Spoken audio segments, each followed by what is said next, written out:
नमस्कार दोस्तों, 22 जून 2020 को मैंने हेल्थ इंश्योरेंस पे एक वीडियो बनाया था जिसमें मैंने हेल्थ इंश्योरेंस कितना ज़्यादा ज़रूरी है और आप सबने क्यों इसे खरीदना चाहिए इसके बारे में बताया था। अगर आपने ये वीडियो अभी तक नहीं देखा है तो आई बटन पे क्लिक करके देख सकते हो। चूंकि वो वीडियो बहुत ही बेसिक था, मुझे लोगों के कमेंट्स आए कि इसके बारे में एक डिटेल वीडियो बनाओ जिसमें हेल्थ इंश्योरेंस के types, benefits, claim settlement process, eligibility criteria, documents required, कैसे खरीदना है, प्रीमियम कैसे कैलकुलेट करना है, ये सारी चीज़ें कवर करो। अगर आपने अभी तक हेल्थ इंश्योरेंस नहीं लिया है और अगर आपको ये सारी चीज़ों के बारे में जानना है तो ये वीडियो आपको एंड तक देखना बहुत ज़रूरी है, क्योंकि इस वीडियो में मैं आपको बताऊंगा एवरीथिंग अबाउट हेल्थ इंश्योरेंस। तो बने रहे मेरे साथ। मैं हूं डॉक्टर अभिजीत और आप देख रहे हैं हमारा YouTube channel online Vidya, all for education, education for all.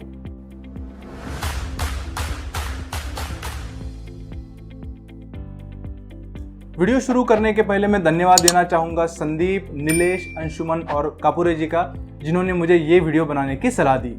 तो शुरू करते हैं सबसे बेसिक क्वेश्चन से। What is health insurance?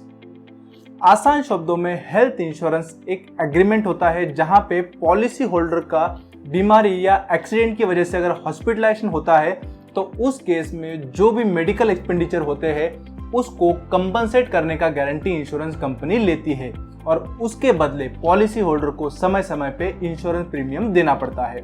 Generally insurance companies के लीडिंग हॉस्पिटल के साथ टाइप्स होते हैं सो दैट वो पॉलिसी होल्डर को कैशलेस ट्रीटमेंट दे पाए, और अगर किसी हॉस्पिटल के साथ कंपनी का टाइप नहीं है तो उस केस में जो भी मेडिकल एक्सपेंडिचर होते हैं उसको आप रीइंबर्स कर सकते हो। अब ये समझते हैं कि हेल्थ इंश्योरेंस की क्या जरूरत है। आपको हेल्थ इंश्योरेंस इसलिए लेना चाहिए क्योंकि मेडिकल का कॉस्ट बहुत ज़्यादा हो गया है, स्पेशली प्राइवेट हॉस्पिटल्स में। मेरे हेल्थ इंश्योरेंस वाले वीडियो में एक 35 साल के व्यक्ति का एंजियोप्लास्टी हुआ था और उसको 2 दिन में 3.5 लाख का खर्चा हो गया था। तो दोस्तों, बीमारी और एक्सीडेंट्स कभी भी बोल के नहीं आते, कभी भी हो सकते हैं। अगर किसी कारणवश आपका हॉस्पिटलाइजेशन होता है तो वो आपकी पूरी सेविंग खा जाएगा और आपका फाइनेंस पूरी तरीके से गड़बड़ा जाएगा। चीजें और डिफिकल्ट हो जाती है जब मेन अर्निंग पर्सन हॉस्पिटल में होता है और अर्निंग स्टॉप हो जाती है। इन सबको अवॉइड करने के लिए स्मॉल एनुअल प्रीमियम दे के मेडिकल इमरजेंसी में आपके स्ट्रेस को कम किया जा सकता है हेल्थ इंश्योरेंस खरीद के। अगर आपके पास अच्छा हेल्थ इंश्योरेंस पॉलिसी है तो वो यूजुअली ढेर सारे मेडिकल एक्सपेंसेस कवर करता है, जैसे डॉक्टर का कंसल्टेशन फी, मेडिकल टेस्ट का कॉस्ट, एम्बुलेंस के charges, hospitalisation cost, post hospitalisation expenses, ये सब इसमें कवर होते हैं। मगर अनफॉर्चुनेटली इंडिया में केवल 20% लोगों के पास हेल्थ इंश्योरेंस है और इसकी वजह से काफ़ी लोग हॉस्पिटलाइजेशन के केस में फाइनेंशियल प्रॉब्लम्स फेस करते हैं। तो ये वीडियो उन सबको अवेयर करने के लिए बनाया गया है जिन्होंने अभी तक हेल्थ इंश्योरेंस पॉलिसी नहीं खरीदी है। चलिए आगे बढ़ते हैं और समझते हैं कि हेल्थ इंश्योरेंस पॉलिसी खरीदने के बाद उसमें क्या क्या बेनिफिट्स आपको मिलते हैं। सबसे पहला और जो मुझे सबसे अच्छा लगता है वो है कैशलेस ट्रीटमेंट। अगर आप इंश्योर्ड हो तो इन केस ऑफ हॉस्पिटलाइजेशन आपको एक भी रुपए देने का जरूरत नहीं है, क्योंकि इंश्योरेंस कंपनीज के ढेर सारे हॉस्पिटल्स के साथ कोलैबोरेशंस होते हैं और वो हॉस्पिटल्स डायरेक्टली कंपनी से सेटलमेंट करवा लेते हैं। हॉस्पिटलाइजेशन के अलावा और कुछ ऐसे एक्सपेंसेस होते हैं जो हॉस्पिटलाइजेशन के पहले और हॉस्पिटलाइजेशन के बाद होते हैं, जैसे मेडिकल टेस्ट, मेडिसिन वगैरह। तो insurance policy pre and post hospitalisation expenditure को भी कवर करता है। अगर आपने ट्रांसपोर्टेशन के लिए एम्बुलेंस का इस्तेमाल किया है तो आपका इंश्योरेंस पॉलिसी उस एक्सपेंडिचर को भी कंसीडर करता है। हेल्थ इंश्योरेंस पॉलिसी का और एक बेनिफिट है जिसे कहते हैं नो क्लेम बोनस। अगर आपने किसी साल इंश्योरेंस क्लेम नहीं किया है तो उस साल के लिए आपको बोनस मिलता है जो आपके सम अश्योर्ड में ऐड किया जाता है। अगर मैं मेरी बात करूं तो मैंने 6 साल पहले हेल्थ इंश्योरेंस पॉलिसी ली थी और फॉर्चुनेटली मैंने अभी तक एक भी बार क्लेम नहीं किया। तो मेरा जो बेसिक सम अश्योर्ड था वो 3 लाख था और बोनस ऐड हो के अभी वो 5.5 लाख हो गया है। हेल्थ इंश्योरेंस पॉलिसीज में आपको फ्री हेल्थ चेकअप का भी फैसिलिटी अवेलेबल होता है और हॉस्पिटलाइजेशन के दौरान रूम रेंट का कॉस्ट भी इसमें शामिल होता है। हेल्थ इंश्योरेंस पॉलिसी खरीदते समय जो प्रीमियम आप पे करते हो वो इनकम टैक्स के सेक्शन 80D के अंडर कंप्लीटली टैक्स डिडक्टिबल होते हैं। और आखिरी का बेनिफिट जिनका प्री एग्जिस्टिंग इलनेस है उनके लिए है। अगर आपका ऑलरेडी कोई इलनेस है जैसे डायबिटीज, कैंसर, एपिलेप्सी वगैरह, ये 4 साल के बाद सारे कवर हो जाते हैं। तो दोस्तों इतने सारे बेनिफिट्स आपको साल के कुछ हजार रुपए पे करके आसानी से मिल सकते हैं। बेनिफिट समझने के बाद अब ये समझते हैं कि कौन कौन से टाइप के हेल्थ इंश्योरेंस पॉलिसीज मार्केट में है और कौन सा पॉलिसी आपके लिए सूटेबल है। पहला है इंडिविजुअल हेल्थ इंश्योरेंस पॉलिसी। तो पॉलिसी के नाम में ही उसका मीनिंग छुपा हुआ है। ये ऐसा पॉलिसी है जो किसी सिंगल इंडिविजुअल के हेल्थ एंड हॉस्पिटल एक्सपेंसेस को कवर करता है। तो अगर आप सिंगल इंडिविजुअल हो जिसके ऊपर कोई भी डिपेंडेंट नहीं है तो आपने इंडिविजुअल हेल्थ इंश्योरेंस पॉलिसी लेना चाहिए। दूसरा और जो काफी फेमस पॉलिसी है वो है फैमिली हेल्थ इंश्योरेंस प्लान। अगर आप मैरिड हो या आपके चिल्ड्रन है तो उस केस में आपने ये पॉलिसी लेना चाहिए। यहाँ पे आप सिंगल पॉलिसी खरीद के सारे फैमिली मेंबर्स को इंश्योर कर सकते हो।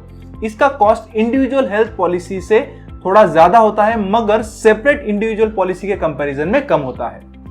इंडिविजुअल हेल्थ इंश्योरेंस और फैमिली हेल्थ इंश्योरेंस ये मार्केट में बहुत ज्यादा पॉपुलर इंश्योरेंस प्लान्स है। नॉर्मल हेल्थ इंश्योरेंस पॉलिसीज में सीनियर सिटीजन्स कवर नहीं होते क्योंकि उनका पॉसिबिलिटी ऑफ इलनेस ज्यादा होता है। Senior citizen health insurance plan specially senior citizens मतलब जिनका एज 60 के ऊपर है उनके लिए डिजाइन किया होता है। तो अगर आप सीनियर सिटीजन हो तो आप ये प्लान खरीद सकते हो। दोस्तों कुछ ऐसे क्रिटिकल इलनेस होते हैं जैसे kidney failure, paralysis, cancer, heart attack जिसके ट्रीटमेंट का खर्चा बहुत ज्यादा होता है और नॉर्मल हेल्थ इंश्योरेंस पॉलिसी में ये खर्चा कंप्लीटली कवर नहीं होता। मतलब अगर आपके पास 5 लाख का पॉलिसी है और किडनी फेल्योर के केस में आपको 20 लाख का खर्चा आया तो आपको केवल 5 लाख का बेनिफिट मिलेगा। मगर अगर आपके पास क्रिटिकल इलनेस इंश्योरेंस पॉलिसी है तो आपको कंपनी एक लमसम अमाउंट देती है जिसको यूज करके आप क्रिटिकल इलनेस के एक्सपेंडिचर को कवर कर सकते हो।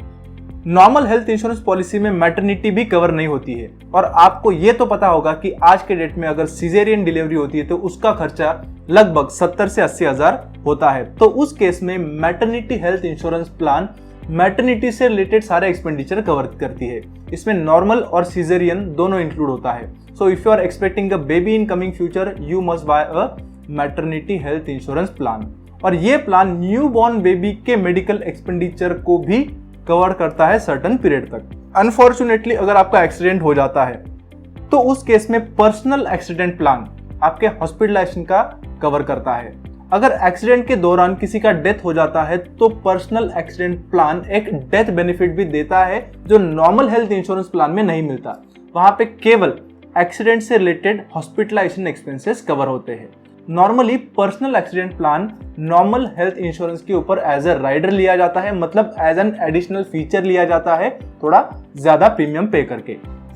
तो गाइज यहां तक हमने देखा कि हेल्थ इंश्योरेंस क्यों लेना चाहिए, उसके फायदे क्या है और कौन सा हेल्थ इंश्योरेंस किसे लेना चाहिए।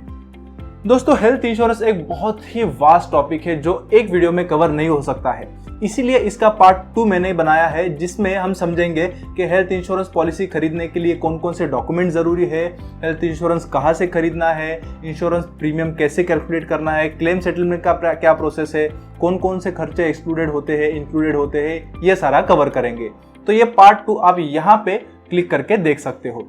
अगर अभी तक आपने चैनल सब्सक्राइब नहीं किया तो यहाँ पे क्लिक करके सब्सक्राइब करना और बेल आइकन को भी दबाना जिससे मेरे लेटेस्ट वीडियो नोटिफिकेशन सबसे पहले आपको मिलेंगे। तो मिलते हैं अगले वीडियो में, तब तक के लिए bye bye, see you, stay healthy, stay happy.